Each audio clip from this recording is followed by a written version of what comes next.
প্ৰথম কথা হ'ল কি গৌৰৱ গগৈ ডাঙৰীয়াই বিয়নি মেল পতা কথাটো যে কৈছে তাৰমানে বিয়নি মেলটো কি মেল নহয় নেকি তাৰমানে বিয়নিসকলক তেওঁ ইনচাল্ট কৰিলে আচলতে তেওঁ বিয়নিৰ আচল কি মিনিং সেইটো তেওঁ নেজানে দুই নম্বৰ কথা যিজন ব্যক্তিয়ে অন্তৰৰ পৰা আছিল নগাঁৱত বিচাৰিছিল সেই বংগীয় মুছলমানৰ ভোট হেঁচা পৰি আজি তেওঁ আহিবলগীয়া হ'ল তেওঁ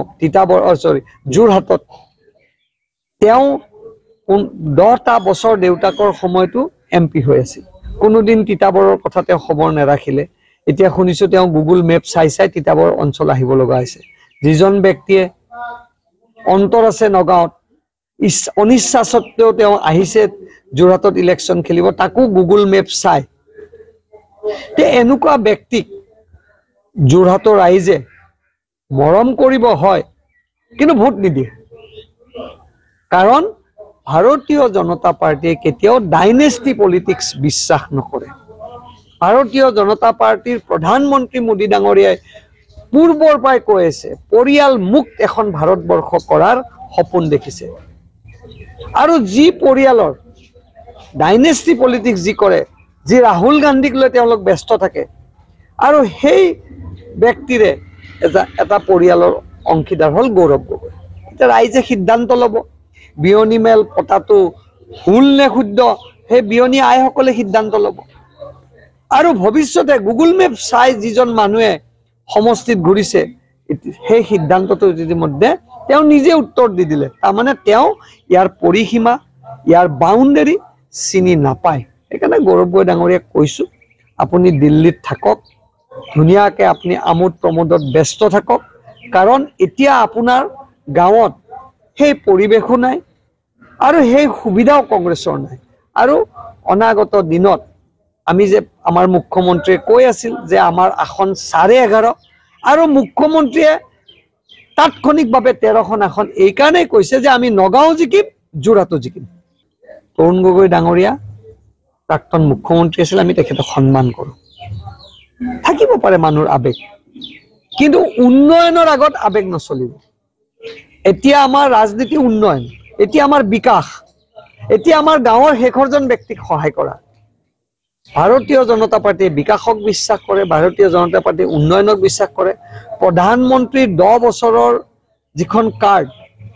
যিখন আপুনি কি আপুনি ডেভেলপমেন্টৰ যিখন কাৰ্ড মানুহে এইখন দেখিছে আৰু 25 বছৰৰ সংকল্প আৰু এই সংকল্পলৈ প্ৰধানমন্ত্ৰী তৃতীয়বাৰৰ কাৰণে প্ৰধানমন্ত্ৰী হ'ব আৰু যি দলৰ নেতা তেওঁলোকৰ নেতা ৰাহুল গান্ধী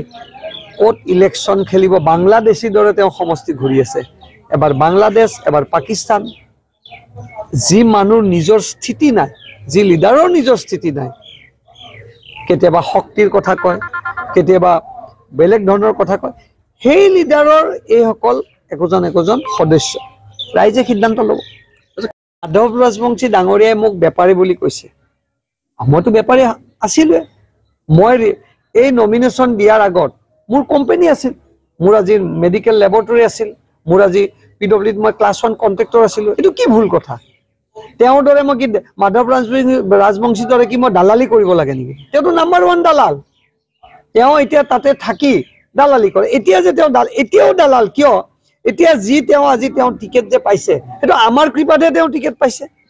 আমি কৈছো মাধৱ ৰাজবংশীক টিকেট দিয়ক কাৰণ দৰং ওদালগুৰিত টিকেটৰ দাবীদাৰ কোনো নাই কংগ্ৰেছৰ সেইকাৰণে কৈছো মাধৱ ৰাজবংশীক দিয়ক যি কংগ্ৰেছৰ পইচাকেইটা পাব তাৰে 20% সভাপতিক দিব 50% তেওঁ খাব যোনদিনাই পইচা শেষ তেওঁৰো দোকানখন ষ্টপ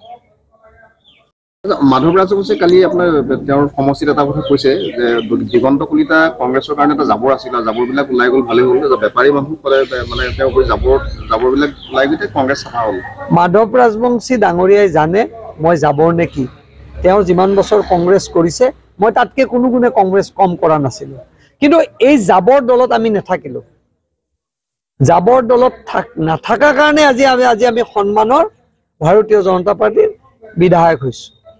আৰু তেওঁ যি ধৰণৰ কথা এতিয়া কৈছে তেওঁ জানে যে কমলপুৰত তেওঁ 10,000 ভোটো নাপায় তেওঁ জানে ভালকে আজি গোটেই লোকসভা সেগমেন্টত তেওঁ 4 লাখ ভোট নাপায় কাৰণ তেওঁৰ লগত কোনো সৈন্য নাই কোনো কাৰ্যকৰ্তাই নাই প্ৰায় কাৰ্যকৰ্তা মোৰ তাতো কাৰ্যকৰ্তা যোগদান কৰিলে মঙ্গলদৈ যোগদান চিপাজাৰ যোগদান ৰঙিয়া যোগদান অকল তেওঁ এটা চাইডৰ ভোট ল'ব পাৰিব এই গোটেই সমষ্টিৰ ভিতৰত ক'ত জানে দলগাঁৱৰ ভোটেৰে যদি মাধৱ ৰাজবংশী জিকিব পাৰে মই মাধৱ ৰাজবংশীক বাংলাদেশী ভোটেৰে জিকা MP বুলি মই ঘোষণা কৰিম